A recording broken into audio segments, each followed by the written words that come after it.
Welcome to The Most Mindset, where you'll hear real conversations about mindset, mortgages, and mastery for loan officers and originators who have outgrown being undervalued and underpaid.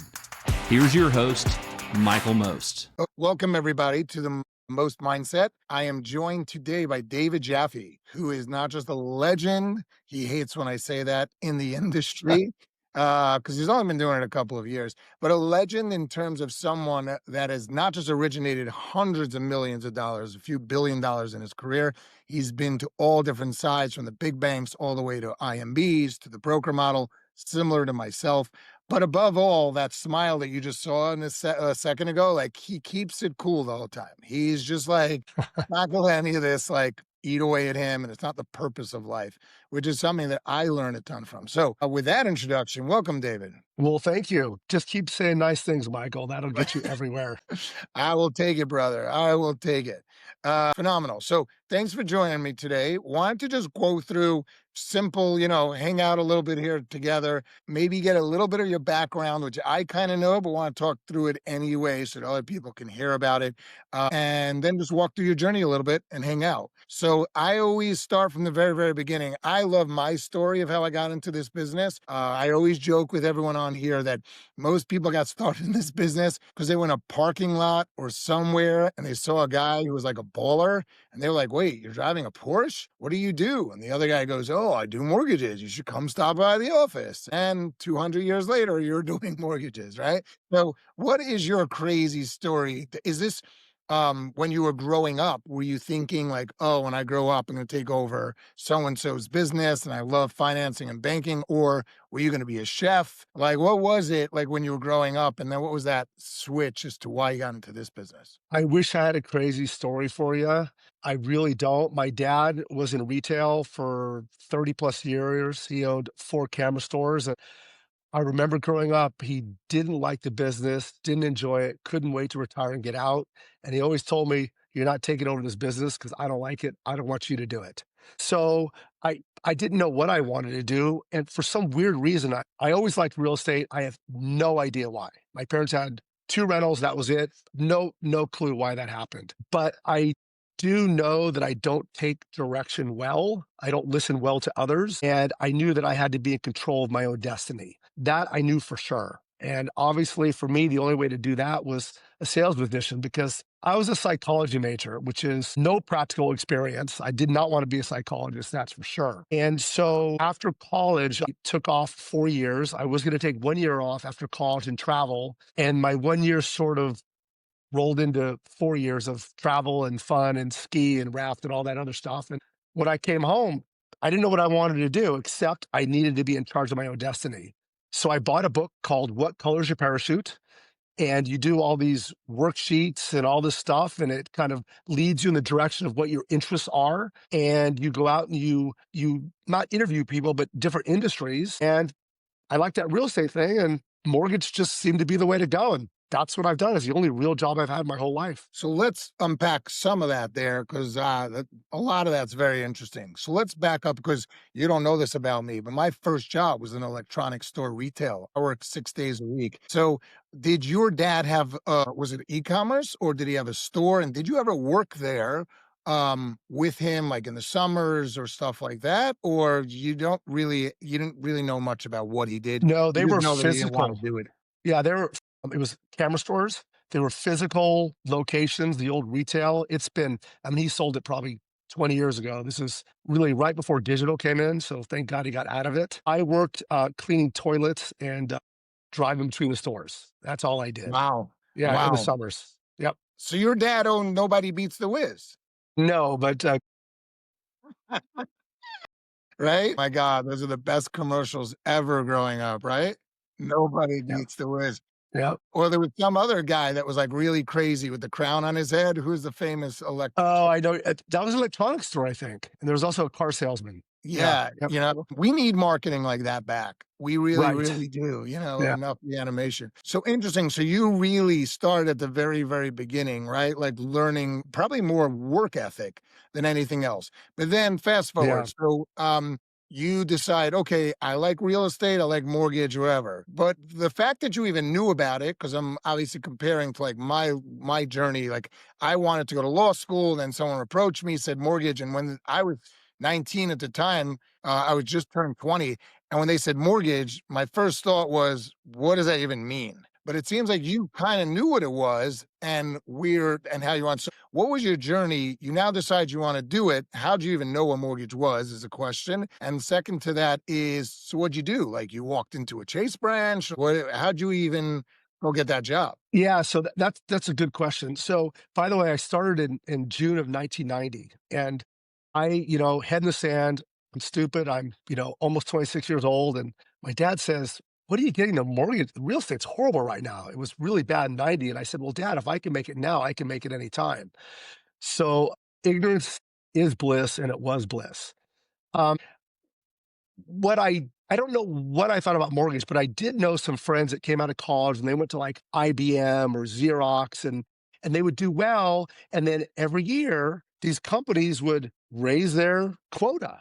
And I'm like, no matter how hard you work, you're never going to get ahead because they keep raising your quota. So I knew that in the mortgage business, the sky was the limit. And I remember interviewing with a company that like sells tools. They would drive around the trucks and they go to mechanics places and they wanted to hire me. And they said, yeah, this now remember, this is 35 years ago. Our top guys make 70,000 a year. And I'm thinking, that's what your top guy makes. I know that I'm going to work harder than anybody. I know I'm going to be your top guy. I'm not verbalizing this. I'm thinking it. I'm thinking, you're going to cap me at 70,000? No way. So that's how I gravitated towards mortgage because the sky was the limit. So I went out and at the time, S&Ls, this is the S&L crisis. The S&Ls were really the only ones like loaning and doing stuff. And I interviewed and pretty much Not to stop everybody. you for a second, but just S&L, savings and loan banks. In other words, just so anyone that's watching this knows what we're talking about, because the banks used to, prior to MBSs, give out their own money. And that's what you mean Yep. by, savings and loans. Correct. And it was a big problem. They all went under. It's called the Resolution Trust Corporation, took them over, et cetera. So I go in to interview with these people and they're just laughing at me because I've been out of college for 4 years traveling. And they're saying, how do we know you're not going to just like take our draw for 6 months and go somewhere else? So no one would hire me. So this one S&L called Great American Bank hires me. Well, I find out later why. They're in serious trouble with the RTC. They'll hire anybody at that point. And by the way, they did end up closing down. I was there for about a year and a half, and I walk in one day, and they're like, "Oh, by the way, the government just shut us down." Oh, that was my Whoop. first job. Yeah. There was absolutely no training back in those days. They just gave me a guy to mentor with, and I had to learn on my own. That was it. Yep. So that's interesting. Something else that you brought up, which was the well, before we go to that, I want to just dig one step deeper on this for a second. A lot of the things you're saying seems like you had a very mature mindset from a pretty young age, right? So was there anyone that was like, whether it was from a book, movie, or a neighbor or someone that like was wildly successful and you were like, I want to be as successful as them, or I know I can be, or money somewhat drives me. I want some of the luxuries of life. Because it seems that like you have this very mature approach at a very young age coming out of college, and you don't really believe in mediocrity at that point. You don't want to work at a bad job. You don't want to get paid as much or as little as someone else, right? You're not complacent. And at a very young age, it's quite mature. So something had to have molded you to become that way, right? Like if you were guessing, like what do you think that was that made you think more of yourself, have that confidence that you could be more successful than the guy next to you? Well, I was motivated by money. I wanted to get in a job where I could make money, and I knew that I could and would outwork anybody. There was no doubt in my mind that probably my gifted zone was being able to take the mental pain and anguish of working really hard. I didn't care about anything getting in my way to be successful. I'm not exactly sure where that came from. I was really insecure at elementary, junior high, and high school. And so I always wanted to be number one if I did something. So I always had that motivation to succeed. And remember, I did take 4 years off after college. So that did give me time to mature. So I got my first job maybe a few years later than a lot of people do because I did take off that time. But if you could actually tell my wife that I'm mature, that would be awesome, Michael. Okay. I Because I can't think believe there's you're still that problem in my house. I can't believe you're bringing her into this, and I've met her a handful of times, and I think she's fantastic because she's the one person that really has you dialed in. When I think about like great couples that you enjoy being around, the banter. But when you said earlier, like you wanted to be the master of your domain and you don't want anyone to tell you what to do, I was gonna interject there and go, so you were still single at this time, or because no, but she's a great yin and yang to you and keeps you pretty level headed but yet supports you at the same time. So I'm sure there's that good balance, right? Between work and stuff.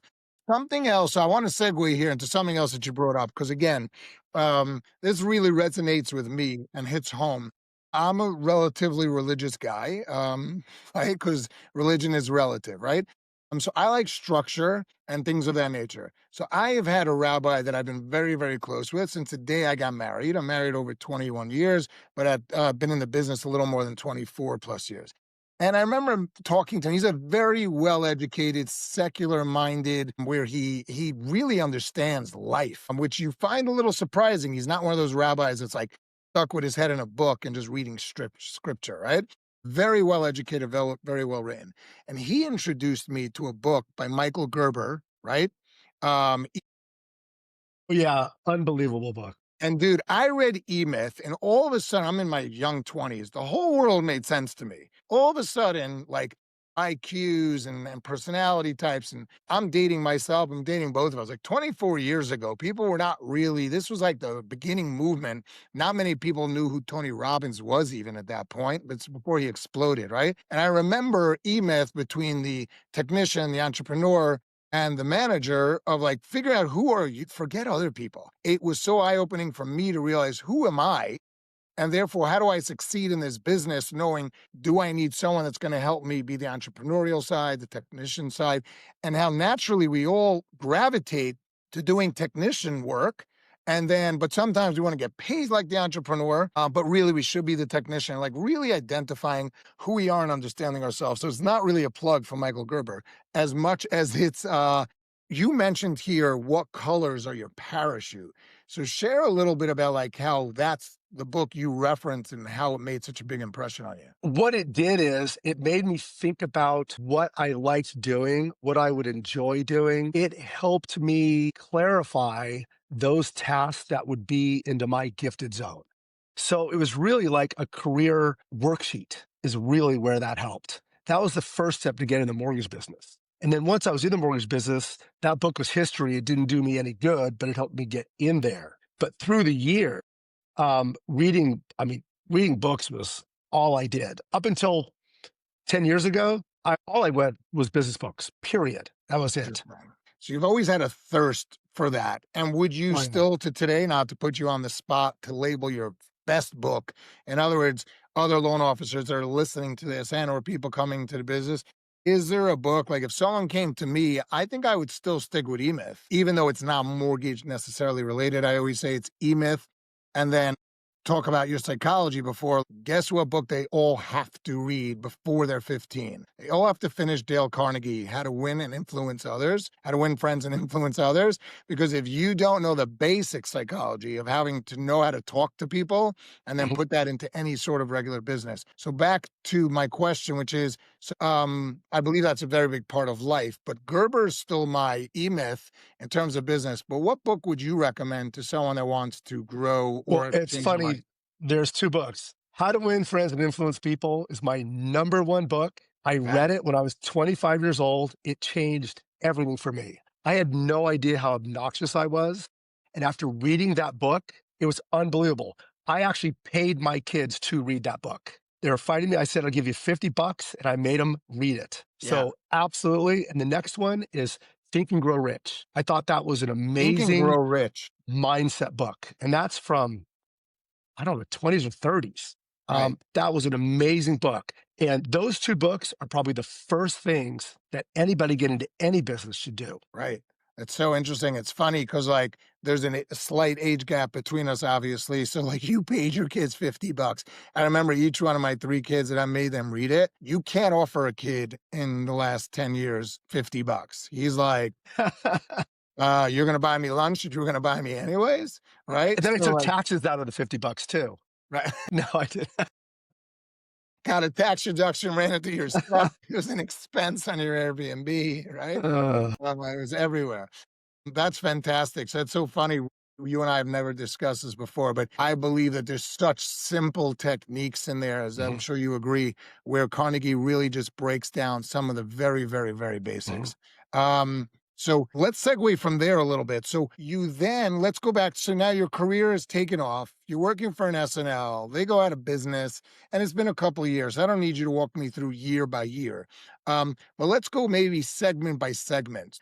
For example, I started as an IMB. I then worked for institutional banks like a Wells Chase City, whatever. I then went back to IMB, which was like a place like a guaranteed rate. And now for the last few years, I've been a broker. Walk me through like high level. You started SNL, which they would technically call an institution bank today, but not really. Just walk me through like the sectors you went through, some of the maybe even share a high and low, what you enjoyed or disliked about them, all the way to today. Walk us through some of your journey because you are a legend. Again, a word you don't like, but you are a legend in California, definitely in Southern California. There's not many people that know who you are. And besides for being a legend, I always say one of my closest friends that I do a lot of work with is Ernie Carswell. Ernie Carswell runs the number mhm. 2 or 3 largest team in Southern California, Beverly Hills, West LA. And the reason why I love Ernie so much is Ernie is a guy who every other realtor in town likes, which is crazy because it's the most competitive business.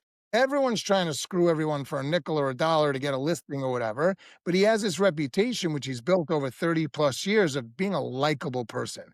I always think of you in our industry as something I emulate and try to get better at is loan officers like you, right? They don't feel they're like, oh, Jaffe's going to go steal my deal or Jaffe is going to, steal that realtor from me.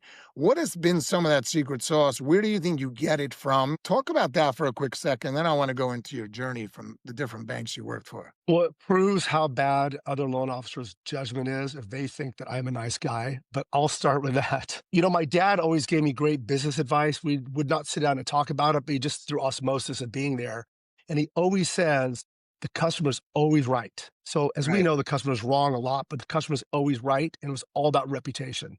So my whole thing is reputation. I would say probably the biggest stressor I've had over my career is anytime something bangs on the door of reputation, freak out. Like I'm having heart palpitations now just thinking about my reputation being hurt.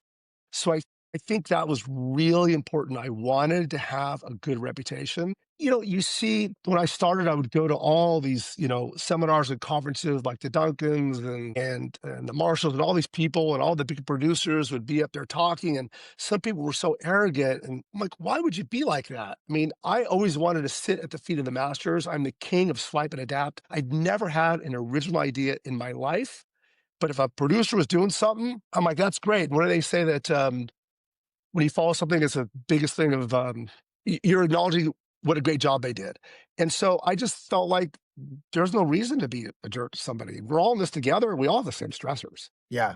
It's funny. That reminds me quickly of a guy, Joe. So when I got to Wells Fargo, I had worked there for a short stint. You're blown away by Wells Fargo when you first get there, right? It's like thousands of loan officers. It's an institution, like it's bigger than big.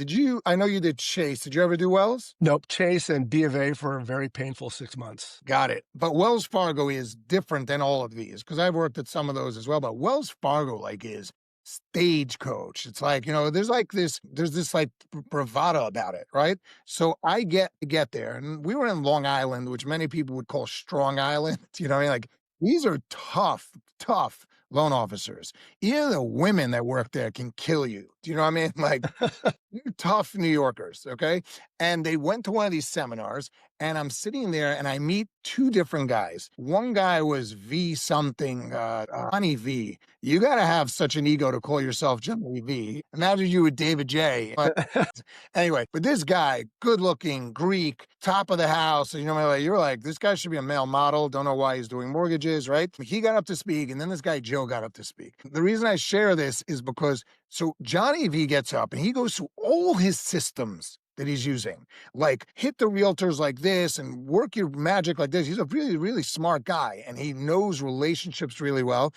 but there's not anyone in the room that's not looking at him going, if I looked like you and I had your charisma, I could also do this, right? It's just the way we read people and judge people, right? And then this other guy, Joe, gets up. Now, Joe is about 5'10", 260, with a bow tie, suspenders, and ugly as sin, and sweating in an air-conditioned theater. He's dripping from sweat. And you're like, wow, like what a difference just visually. You don't know any of these guys. But the visual difference between Johnny V, who's this gorgeous looking Greek guy, and this guy Joe is right on his heels production wise. They're like literally fighting out the 1 and 2 spot, right? And so Joe gets up and everyone's done. Now, Joe's a funny guy. I got to give him that. You know, one of those like roly poly, kind of like, the graggle under voice and like everything's like, everything's a funny joke. But he goes and he says, look, everyone knows from the time I meet them, we're going to be friends. We're either going to be friends or going to be very good friends. I was like, that really resonated with me. And this guy was willing to work harder, like you had said before, than anybody else. He was like, he goes to the crowd, and I remember he says, how many of you do open house flyers? Everyone raises their hand. He goes, how many of you do 10 open house flyers a week for your agents? And a bunch of people's hands are still up. He goes, how many of you do 20? And he builds it up and he gets to, do you know how many a week Joe was doing? Joe was doing 50 open house sheets a week. And this is going back 20 years, right? Not only is he sitting there typesetting them and printing them out, he's then going around to 50 open homes on his motorcycle, dropping in, saying hello, whatever. He was like, I will work harder than anyone else to get there. So a lot of what you're saying like really resonates with that.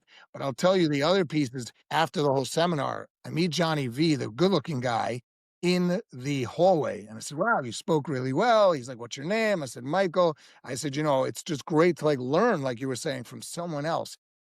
Said, but I'm young, relatively immature at the time, like mentally. And I said to him, Johnny, I gotta just ask you, like, I'm from Brooklyn, you're from Long Island, but I was like, you're like sharing all your trade secrets here. I was like, you're literally telling everyone what you do and how you do it. Are you not scared that someone's gonna like steal your business? I'll never forget where I'm standing and the look he gave me. He looked me dead in the eyes. And he goes, do you know why I share every one of my tricks? I said, why? He goes, no one else will do them. And that was like a real punch to me. I was like, first of all, I was challenged. And then I became like the number one guy in my region because I was like, oh no, you don't know who you're talking to. Well, I'll do it.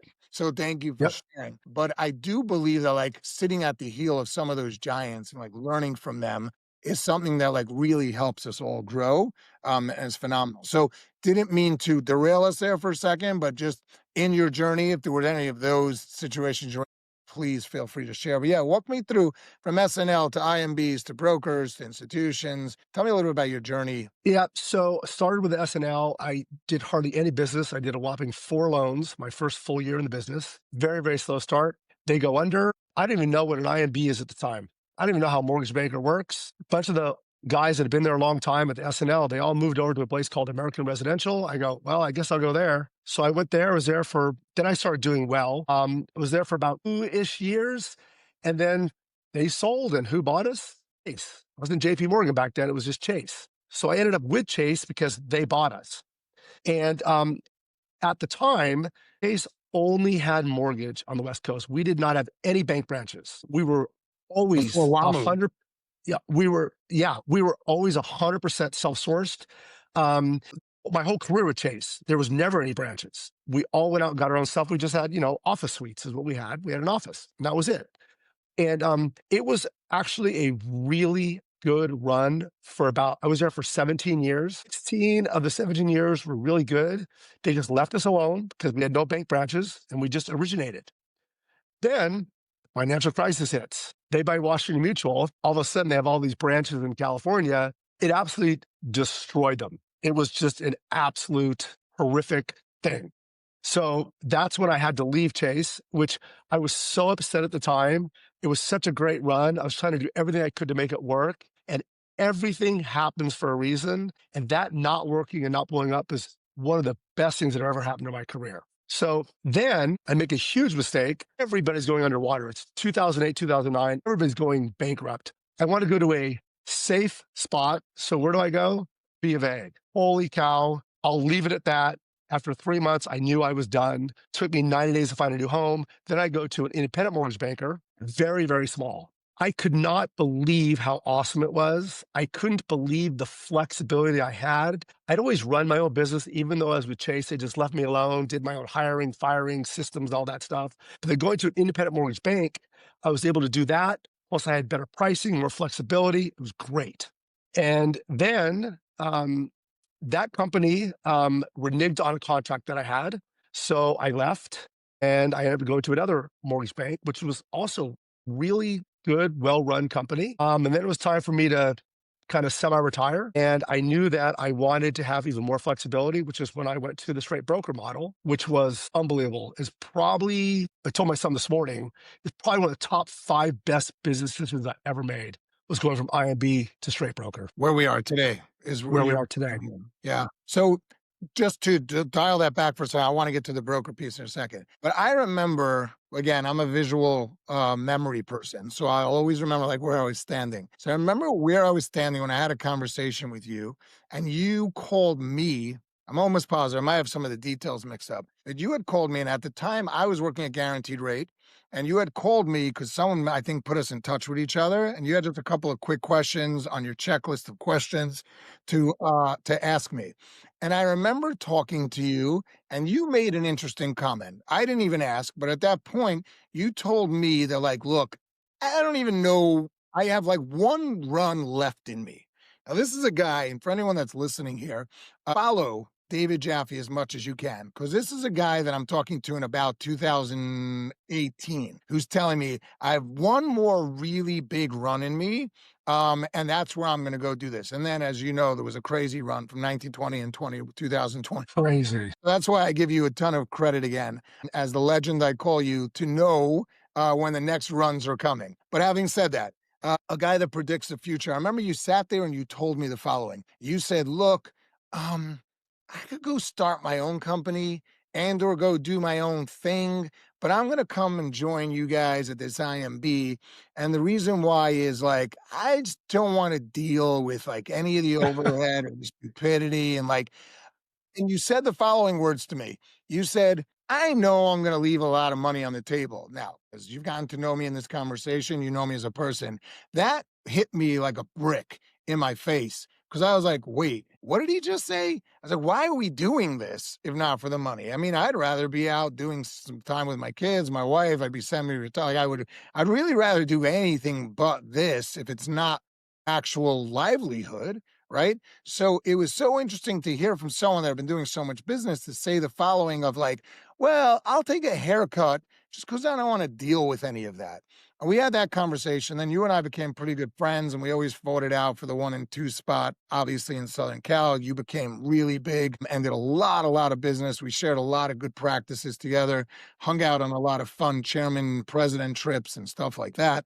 And then when you and I spoke and you made a move to come and join us here in the broker model. So I'm building this all up to try to get into your headset of like what you were thinking then when you and I first met, and then all the way to like how that whole like view changed and then came to join in this model and how you see the difference to anyone that might be on the fence today saying, wait, IMB with all their support and infrastructure versus the broker model, what is that difference in your opinion? Well, I'll tell you what, I'm feeling very little difference, except that you get all the benefits in the IMB and then some on the straight broker model.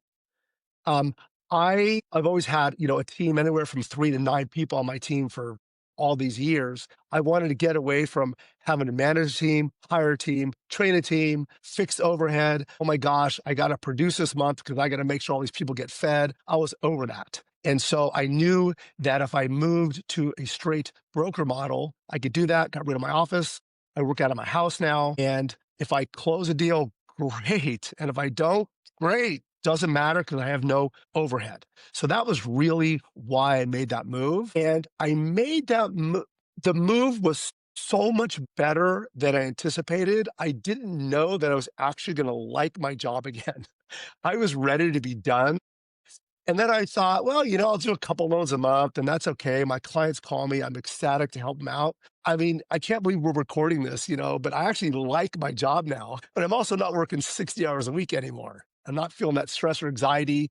I don't have a team. I've got a contract processor and that's really it. So that's the beauty of it for me. It sounds like what I hear you saying also is that in the broker model, so the IMB model, which we both played in, does offer you a ton of like infrastructure around, building a team and like Mm. how to build it bigger and stronger. But it also comes with quite a stress of, well, you are running a team now versus in the broker world, you kind of get to do what you want when you want. And it seems like there's a little more of a work life balance, which kind of is a segue into you're a pretty good swimmer. I mean, not just a regular swimmer, like you swim almost a couple of times a week, if not daily. Tell me a little bit about that outlet, how you got into that and how you have that life work balance.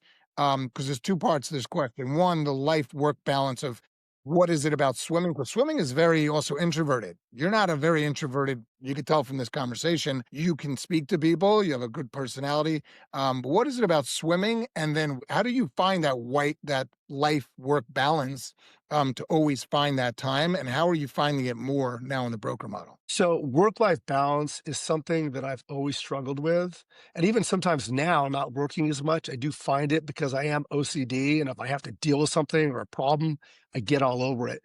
So let's see, I had my first child in 1999 and my second one in 2001. And I mean, I was working huge hours. I was doing a couple $100 million a year in business, just could barely keep my head above water. And finally, my wife's like, I don't think this is working out that well. Like we have these two little kids, you're working like crazy. And so I hired coaching. Building champions is by far probably the number one best decision I ever made was hiring a coach. They helped me structure my business plan, how I run it. And that's where I got my work-life balance in line. And so I remember the first coach I had, I had so much business I couldn't handle it. And I said, I didn't hire you to talk about my life balance, just how do I manage this? And they're like, whoa, whoa, whoa. First, we need to step back and figure out what you want your life to look like.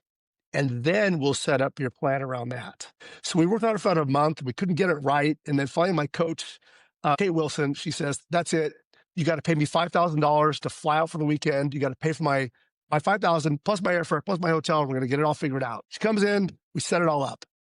And then she's like, okay, now you have your work-life balance in place. And that's how I've always tried to do it. Now it's been difficult, but I've always wanted to do that. Now I can be a little bit hyper. I'm sure my ADHD is all over the place. I got to exercise. If I don't exercise, my wife's like, man, oh man, just don't talk to me. Go out and do something and then we'll talk. So that's why I exercise, because I'll go crazy if I don't. How many times a week are you swimming? Well, I only swim twice a week, but I run twice a week. I bike twice a week. I pickleball twice a week. I surf, I hike. I'm pretty active. Yeah. That's the real key point to all of it, right? So I know that when we mentioned, right, that we were going to do this podcast together, we threw out, we'd love to hear just either a fun story. You got to have something. I hate to put you on the spot, but got to be a fun story in the 20, 30 years that you've been doing this where you were like really laughing your ass off, right? Of like an interaction, whether it was with a realtor, whether it was with a client or something where you were like, wow, this industry is just really challenging me today. And you found like some great humor in it, right? So if I were to ask you like for the best story or the funniest story that you've had in the business, share that with us. Man, I wish I would have gotten a primer on this one because I can't really think of anything at this point. I think I remember the worst times the most where I had all the stress and anxiety. But there's a lot of great moments when you solve problems or, you make things right for people. Those are really probably my best memories, but I don't know how hard I've ever really laughed. Right? It's tough, and there's been some very, very challenging times, from when Chase went out and the collapse of those, Mhm. at that time, all the way to like I mean, there must have been, like maybe walk me through there were some highs where in 2005, 6, or 7, where you were giving a loan to a cab driver who owned 3 investment properties, right? Where there had to be a time where you were like, what is happening here? Or maybe there was an aha moment for you when you watched that Big Short, Remember that movie, The Big Oh Short? my gosh. I couldn't put that book I couldn't put down. I knew everything. We're watching the movie with my family, and I kept pausing, and I'm like, "You guys, okay, this is what happened. I was there. I saw this." And then finally, like, "Dad, can you stop pausing the movie? We just want to watch it." Yeah. Yeah. For me, in The Big Short was probably one of the funniest moments, one of the top funniest moments in my career. Cause I remember watching that and how they're beating up on Goldman Sachs and Chase or whatever. And I was like, I've been in some of these offices with some of these MBS traders. So that like really hit home for a second. But then there's this like embellished scene, if you remember, where there's like some mortgage guy in Florida and he owns a bunch of stuff and he's decked out and he's got a yacht or a boat and like Mhm. a bunch of properties, whatever. And I remember clearly going, I know two of those guys, Yeah. two of those guys that are Yeah. balling mortgage guys making millions of dollars a year, just crushing it, like Mhm. in some of those markets and stuff. And remember going, I don't know how embellished that is. Like that really did exist for a little bit of a time where people were really riding it high. Very different than COVID, where business really exploded. Guys like you and I were OCD to our computer and realize, Yep. like you said earlier, if we work just a little harder or be a little more efficient or put in a little more work. I mean, I remember that's where you and I teamed up. I believe the girl's name was Kelly, where you found the girl who wrote Mhm. an unbelievable Excel product Yep. sheet for us to like really navigate through who and eligibility to refinances and stuff, where you were able to plug in a lot of that years of experience to like optimize, if you may, to be most efficient. So it's interesting how like that was a very different time, where like it was almost like collecting gold, like a gold rush, Yep. and just how do you Yep. get more off the top versus I found that there was like different from the run because I got in '99, and the run from '99 to 2007 was almost like, "Well, could this ever end?" Right? Like it just Yep. versus COVID felt more like, all right, at some point we're all dead, right? Or vaccinated, or the world seems to stop existing, or like there was such a big unknown behind what's after COVID versus did you feel that same way during that initial run from '99 to 2007? Oh, I should say 2001 to Oh, 2007? there was no doubt in my mind it was going to end. It was madness. I started 90, then rates fall 92, 93, do a lot of refinances. I'm like, this is great. Bought my first house and in 92. And then 94 rolls around, rates go up 2%. My business drops 40%. But fortunately, I'm a very frugal guy. I always live below my means. So it was okay, but it was like, holy cow, man, like my business could drop 40%. So I always had that mindset of living below my means, saving my money, etc. That run up, that run up through '03, I knew it was going to end eventually. I knew that 2008, 2009 was coming. I didn't think it'd be that bad, but there was no doubt in my mind about it. No doubt. Yeah, it's amazing. Well, I Yep. want to thank you, Dave, for coming on today. I'm just recapping a lot of the stuff you said, and I'm just like even thinking through it. How here's a kid that grew up, saw his father working really, really hard, very mature, also like of your relationship between you and your dad, how your dad even was like, you're not going to do this. Like, I'm not giving you this business to do. I think bigger for you, right? And I want more for you. And that confidence that your dad instilled in you, and then throughout your career, how he was such a strong role model for you, I'm Mhm. sure on a personal level, but how much he's affected your amazing career on how you've gone all the way at the beginning from the SNLs all the way now to the holy land, as we would say, of mortgage brokerage, and your journey throughout and keeping a life and work balance, finding those cool books that like have influenced me, you, and everyone else around us. It's a fun story. Like I could see them, making a movie about you, and it would be a fun watch. Like, Hopefully it's not uh, The Big Short. no, no, no, no, no. God forbid, but I appreciate you joining the Most Mindset, obviously, the podcast today. I appreciate more than anything the friendship that you and I have grown to have over the last few years and a mutual respect. Because when I first got into this business and I met you, and I was like, wow, like you had a big name and a big reputation. I was like, but it never felt competitive with you. I always felt that you were honest and real to talk to. And I hope that friendship continues to only grow. Well, and I want to come back at you. I really appreciate you telling me about this model. As we originally talked about, I'm the analysis paralysis guy. Every time I've made a move, I've got a 3-page check sheet. I do everything before I make the move. When I was ready to make this move, you'd already been doing it for a couple of years. You told me where to go. I figured, you know what? He's as OCD as me. If Michael's going, I don't need to reinvent the wheel. I just followed you. It was the greatest move. It's been unbelievable. The only thing I'm mad about is I didn't do it 10 years ago, but Me and it you both. is it is the bomb. Yeah. Well said. Well, cool. Really excited to hang out with you in a couple of days. I don't know when that is, but to get the wives together and stuff. But thank you, Dave, for today. Really appreciate it. You got it. Thanks.